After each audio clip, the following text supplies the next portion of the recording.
Did you know that according to the USA Today article, Cheerleading in the USA, written by Eric Brady in 2002, there are around 3 million cheerleaders in the United States?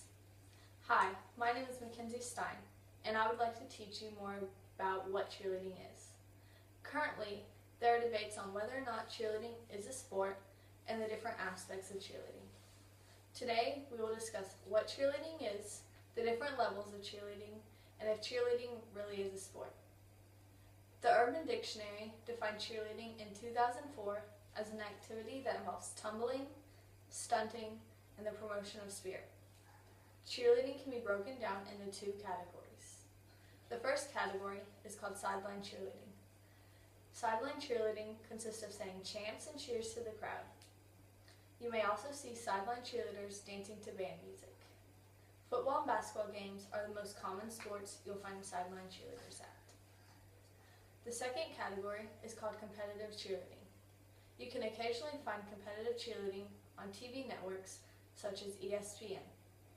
Competitive cheerleading consists of stunting, jumping, tumbling, and doing a cheer. They incorporate all of those into a 2.5-minute routine, but there are some teams that do non-tumbling or non-stunting. These two categories of cheerleading help show the different levels of cheerleading. The different levels of cheerleading are high school, college, and all-star cheerleading. High school and college cheerleading are a lot alike, except that college cheerleaders are allowed to perform more difficult routines. Both high school and college cheerleaders cheer at football and basketball games.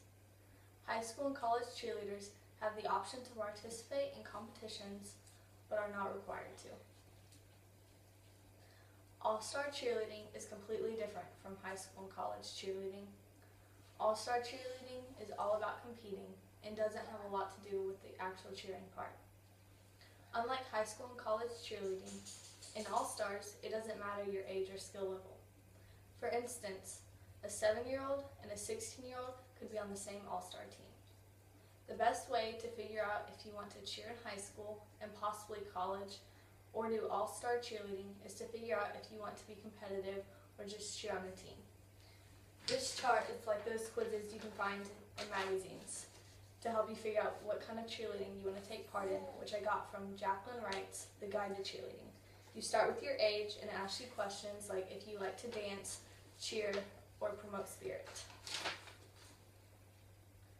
The big question that people always ask is cheerleading a sport? There are many reasons why cheerleading should be classified as a sport. One reason cheerleading should be a sport is because it's dangerous. And if it was classified as a sport, there would be set rules that everyone must follow in order to participate. According to The Guide to Cheerleading, written by Jacqueline Wright, most cheerleaders are involved in the competitions, which can become very competitive, and the purpose of a sport is supposed to be competition and wanting to win. There are also many reasons why cheerleading should not be classified as a sport. Cheerleading shouldn't be considered a sport because if you are only participating in the sideline category of cheerleading, it isn't considered competitive. According to Jacqueline Wright, The Guide to Cheerleading, cheerleading shouldn't be a sport because sports can only consist of all girls or all guys teams, and cheerleading is mainly made up of co-ed teams. Today, we have talked about what cheerleading is, the different levels of cheerleading, and if cheerleading really is a sport. People talk about whether or not cheerleading is a sport and about the different aspects of cheerleading. Knowing the different aspects of cheerleading and the fact that it isn't considered a sport can help determine if you want to be a cheerleader.